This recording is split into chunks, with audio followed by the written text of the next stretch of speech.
All right, so when we were given this prompt, I thought, oh, what's one thing that really inspires me? And so I started writing, and I wrote lots of stuff. And I realized that there's not just one thing that inspires me, except for imagination and inspiration itself. So this is what I'd like to share with you.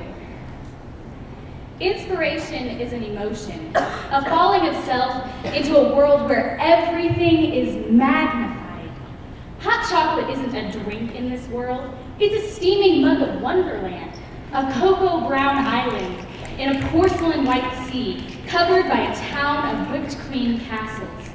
A new notebook isn't blank in this world. It's a frontier of blue paths leading to destinations unknown. The whiteness flees from your black ink plague, but is slowly, ever so slowly, swallowed up.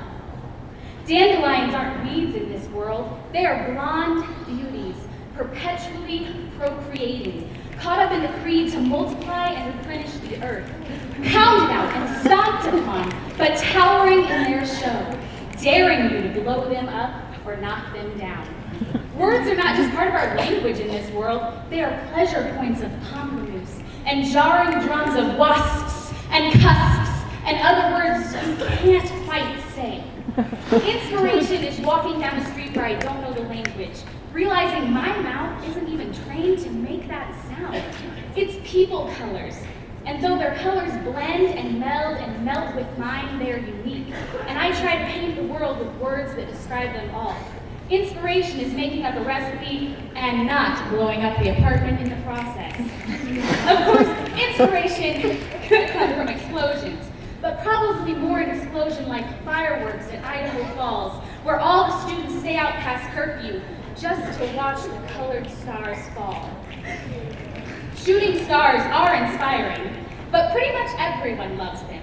Who hasn't used them to describe love, or fleeting pleasure, or wishes, or miracles, or anything that hints of fairies and magic?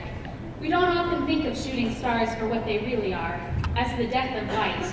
Maybe that's a little too depressing for the bright stripe that paints the midnight sky. Inspiration can be as simple as how rain casts a black tint to the world, darkening everything and yet somehow making it all brighter at the same time. Where is the sun? And how does the rain shine? Inspiration. Inspiration.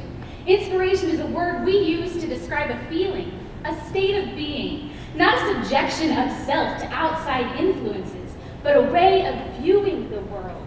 Inspiration isn't about things. It's about eyes and ears and noses that smell and sing the world around them.